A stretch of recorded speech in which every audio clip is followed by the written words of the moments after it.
My name is Chef Scott Royce. I'm the culinary lab technician here at Loyalist, and I teach in the restaurant part-time. And I'm Chef Karen DeVoe. I'm the program coordinator, and I teach in the program as well.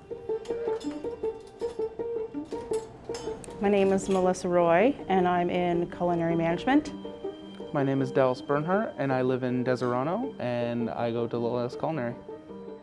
So the second year students, when they arrive in the fall, they start to plan the final exam dinner. So they're working towards creating a multi-course meal that's based on all of the skills and knowledge that they have accessed in their first year of the program and then throughout their second year of reinforcement as well. And they take all that knowledge and they work in groups to generate what will end up being a cohesive menu that culminates in a final exam dinner in April at the end of their time here at Loyalist.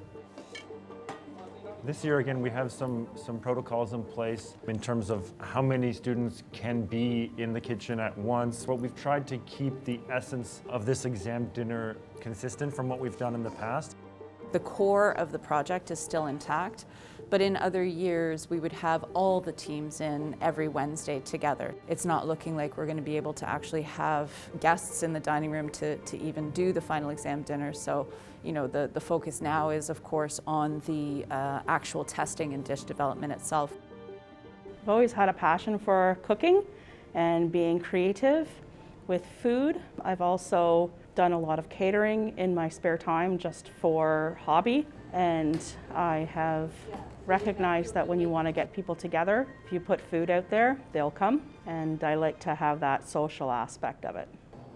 My interest in culinary started when in high school I took all culinary courses, and at home I was in charge of making all the home meals. What inspired me to take the culinary course was seeing how chefs make food online, and especially like Gordon Ramsay and stuff, how you see stuff look like really nice. I thought it would be cool to have a future in making stuff like that. So as I was choosing my selection to go to college, I just decided why not go in culinary. Some weddings that I've done, they've asked if I've gone for training and I hadn't. I just thought, well, maybe I should see if there's different tricks to the trade that I could learn so that I can do things better and more efficiently. And that's why I wanted to come and give it a try. Dishes I like to make are normally simple style dishes. I don't care to make complex dishes that require like 20 different stages. Things that can normally be made pretty fast but like taste really good are my favorite types of dishes. I really like baking more than cooking in the class because it gives you more of a creative feel, and not being so much of a creative person, when I can get a creative side in baking, I actually really enjoy it. When someone says something positive about my dish, I normally feel happy, especially the stuff I end up making myself and I'm not going off a recipe. When it's something I create and other people enjoy it, it makes me feel better. It makes me enjoy cooking that much more.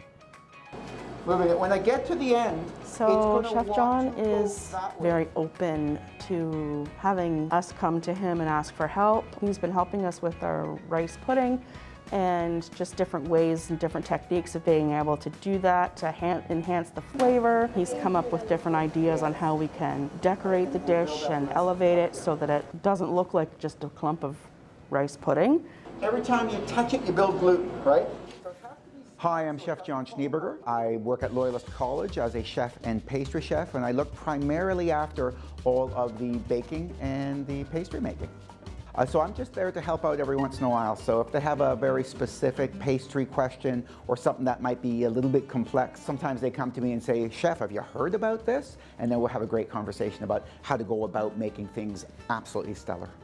They get these great, neat, funky ideas that sometimes become quite a challenge because, of course, you need a very specific kind of an end, a certain goal that you want, a certain elegance that you want. So sometimes when you're doing something or creating something new, it takes a little bit of food theory, it takes a little bit of science and figuring out what do I need to add and in what sequence and how would I cook something specifically. And sometimes I come in that role. The theme that the students chose was New Beginnings and Spring, and that's being applied to a traditional multi-course tasting meal. There's a lot more complexity behind it, so there are many more courses, and so the progression of the meal has to be logical, so it has to sort of go from lighter to heavier in terms of dishes. So that's what we're trying to create, and the dessert component of that can be incredibly challenging because for a guest to still have space and still want to consume that dessert is a lot of pressure. All right, so I guess work from one side. Cooking in 2020, moving forward as well, it looks very different. And having some exposure to those protocols and the things that we need to put into place to keep our guests safe is really paramount for these students. And working together is always a challenge, and we've seen that as well, but they really came together and did that well too. I would say some of the cons of doing it during a pandemic is that we're not able to get together as often as we want to, but the pros to doing it right now are we're learning how to work as a small group. We're becoming more intimate with each other. I think some of the advantage for this cohort having worked during COVID and had their learning experience during COVID, I think that hopefully some of the protocols that they've learned will become second nature. But I think having had the extensive one-on-one time with our reduced class sizes, I do think that that's been a bit of an advantage just in terms of them having, being able to ask questions of the chefs and having the space to really learn in a more focused way. So I think, there are upsides, but of course there are lots of challenges that they had to overcome as well. What I could tell you about my classmates is that we all work together really well. There can sometimes be some communication errors, but we work as hard as we can to figure those out and try and get everything done on time, efficiently, effectively, and as best quality as we can. Now that we've actually been put into smaller groups, we've gotten to know each other a lot better, and he's actually really a talented guy, but I didn't get to know that last year when we were in a bigger group. So it's really nice being in the smaller groups and getting to be able to know each other a little bit more closely. So he's a really neat guy, and he's got a lot of ideas, and he's quite talented, and you give him a task to do and he'll get them done. So he's a really good guy in the kitchen to have.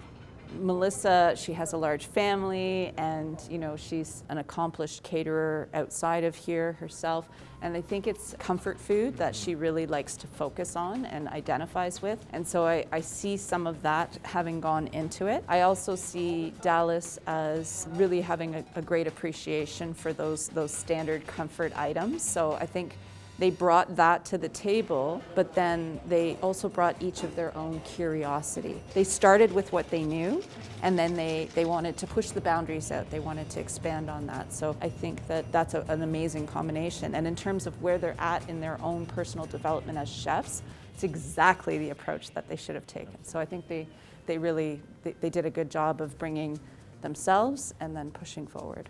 I feel like when it comes to when we test, there's going to be a lot of bumps we have to go over. Like there's going to be a lot of many things we have to perfect, as it's a lot of our first time doing some of the things. I hope that in the very end that we will achieve our goal of making really delicious food, and that it'll come out to the best quality that we can produce. I think that we are going to rock it. We are really good at communicating with each other. And if one of us needs a little help, the other one, the other ones will be like, okay, what do you need? We're gonna help you out. We actually have a very strong group. We're doing very well, so I don't have any problems with seeing us be successful with this. And on the next episode of Chef School, they were really struggling to get past the basic plating. Sometimes it hurts when somebody says, that's not good enough, or that's not what we're looking for. I'm worried about all this stuff sliding around. They both have a strong desire to achieve something that's really good.